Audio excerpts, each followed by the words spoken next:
അഞ്ചാമത്തെ പഞ്ചായത്തിലേക്ക് കടന്നിരിക്കുകയാണ്. ഇപ്പോൾ ഇടതുപക്ഷത്തിൻ്റെ lead U R Pradeepan lead 8000-ലധികം കടന്നിരിക്കുകയാണ്. ഇനിയും എണ്ണാനുള്ള പഞ്ചായത്തുകളിൽ ഇടതുപക്ഷത്തിന് മുൻതൂക്കമുണ്ടാകും എന്നുള്ള കാര്യത്തിൽ സംശയമില്ല.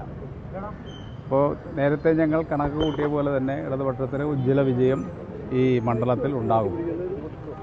വലിയ രീതിയിലുള്ള കള്ളപ്രചാര വേലകളും കുപ്രചരണങ്ങളും ഉണ്ടായിരുന്നു.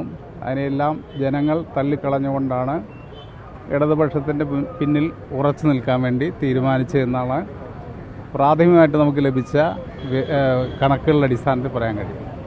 അപ്പോൾ ഉജ്ജ്വല വിജയം ഇടതുപക്ഷ ജനാധിപത്യ മുന്നണിക്ക് ചേലക്കര മണ്ഡലത്തിൽ ഉണ്ടാകുമെന്നുള്ള കാര്യത്തിൽ യാതൊരു സംശയമില്ല. ചേലക്കര എണ്ണുമ്പോൾ ഇപ്പോൾ ലീഡ് ചെയ്യുന്നുണ്ട്.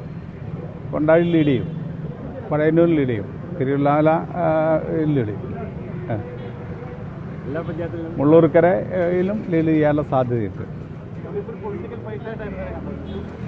പൊളിറ്റിക്കൽ ഫൈറ്റ് മാത്രമല്ല, അവർക്ക് പിന്നെ ഈ തെരഞ്ഞെടുപ്പിൽ വിജയിക്കുക എന്നുള്ളത് ജീവൻ മരണ പോരാട്ടമായിട്ടാണ് അവർ കണ്ടത്. അതായത് ചേലക്കര വിജയിക്കാൻ കഴിഞ്ഞാൽ അത് അടുത്ത തെരഞ്ഞെടുപ്പിൽ UDFന് വലിയ ഗുണം ചെയ്യുമെന്നുള്ള പ്രതീക്ഷയോടുകൂടി എല്ലാ തരത്തിലുള്ള പ്രചാരവേലകളും ഇവിടെ ഇറക്കുകയുണ്ടായി. എല്ലാ തരത്തിലുള്ള കള്ളപ്രചാരവേലകളും നടത്തുകയുണ്ടായി. അതിനെല്ലാം അതിജീവിച്ചുകൊണ്ടാണ് ജനങ്ങൾ ഇടതുപക്ഷത്തിൻ്റെ പിന്നിൽ അണിനിരക്കുന്നത് എന്നുള്ളതാണ് ഏറ്റവും പ്രധാനപ്പെട്ട കാര്യം. അപ്പോൾ ഇടതുപക്ഷ ജനാധിപത്യ മുന്നണി ഗവൺമെൻറ് തുടർന്നും ഈ കേരളത്തിൽ ഉണ്ടാകണം. മൂന്നാം വട്ടവും ഇടതുപക്ഷ മുന്നണി ഗവൺമെൻറ് നമ്മുടെ സംസ്ഥാനത്ത് അധികാരത്തിൽ വരും എന്നതിൻ്റെ തെളിവ് കൂടിയാണ് ചേലക്കരയിലും. പാലക്കാട് ഇപ്പോൾ ഒന്നും പറയാൻ പറ്റാത്ത സ്ഥിതിയാണ്. BJPയും പിന്നെ UDFും തമ്മിലുള്ള വ്യത്യാസം വളരെ കുറവാണ്. ഞങ്ങൾക്ക് നല്ല ഭൂരിപക്ഷമുള്ള 2 പഞ്ചായത്തുണ്ട്, മാത്തൂരും കണ്ണാടിയും പഞ്ചായത്ത്. ആ പഞ്ചായത്തിൽ അത്ഭുതം സൃഷ്ടിച്ചാൽ ഇടതുപക്ഷ ജനാധിപത്യ മുന്നണിക്ക് പാലക്കാടും വിജയിക്കാൻ കഴിയുമെന്നുള്ള പ്രതീക്ഷയാണ്. ഭരണവിരുദ്ധം ഇല്ലല്ലോ. ഭരണവിരുദ്ധത പറഞ്ഞുണ്ടാക്കുന്നതല്ലാതെ ജനങ്ങൾക്ക് ഫീൽ ചെയ്യുന്നല്ലോ. ജനങ്ങൾക്ക് ഭരണത്തിൻ്റെ നേട്ടം അനുഭവിച്ച ആളുകളെല്ലാം ഇടതുപക്ഷ ജനാധിപത്യത്തിനോടൊപ്പം അണിചേരുമെന്നുള്ള കാര്യത്തിൽ സംശയമില്ല. ചേലക്കരയിൽ വിജയിച്ചില്ലെങ്കിൽ രാഷ്ട്രീയ വിജയമല്ല എന്നാണ് UDF നേതാക്കൾ തന്നെ പറയുന്നത്. അപ്പോൾ അവരൊരു വലിയ രാഷ്ട്രീയ പരാജയത്തിലേക്ക് കാര്യങ്ങൾ പോകുമെന്നാണ് അത് അവർ നിശ്ചയിക്കുന്നത്.